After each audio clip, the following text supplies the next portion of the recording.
नमस्कार, अभिजित भारत मधून मी रोशनी लोखंडे आणि आपण बघत आहात ARIPL प्रस्तुत न्यूज वाइब्स। नागपुरातील डॉक्टर बाबासाहेब आंबेडकर आंतरराष्ट्रीय विमानतळाला वर्ल्ड क्लास करण्याच्या हालचाली आता सुरू झाल्या आहेत। राज्य सरकार विमानतळाच्या जागेसह एकूण 2600 एकर जमीन GMR कंपनीला हस्तांतरित करणार आहे। विमानतळावर होणाऱ्या विकास कामांमुळे नागपूरसह विदर्भाच्या आर्थिक विकासाला बळ मिळेल आणि रोजगाराच्या मोठ्या संधी निर्माण होतील।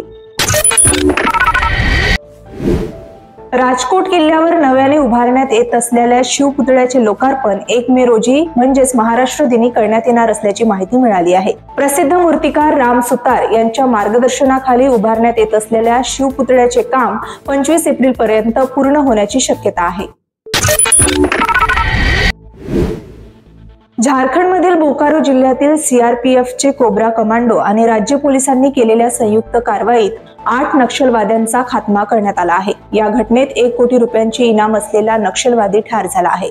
तर एका स्वतंत्र घटनेत छत्तीसगडमधील बिजापूर जिल्ह्यातील नक्षलवाद्यांनी पेरलेल्या आयडीच्या स्फोटामध्ये छत्तीसगड सशस्त्र दलाचा एक जवान शहीद झाला आहे। चीनमध्ये गोल्ड ATM सुरू झाले आहे, जिथे सोने देखील विकता येते। ATM मधून सोने विकण्याचा ट्रेंड वाढत आहे, ज्यामुळे लोकांना त्यांच्या सोन्याची विक्री करण्यासाठी आणि लगेच पैशाची गरज भासत असेल तर सोप्या पद्धतीने व्यवहार करता येऊ शकतो। या प्रक्रियेत सोन्याचे वजन आणि शुद्धता मोजली जाते आणि लगेच खात्यात पैसे जमा होतात।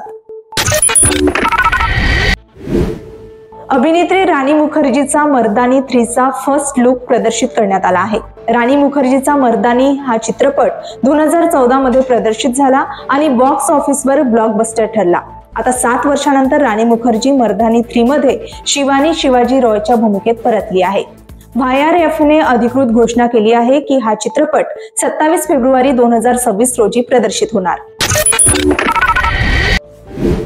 रविवारी चेन्नईला मुंबई विरुद्ध 9 गड्यांनी दारुण पराभव पत्करावा लागला।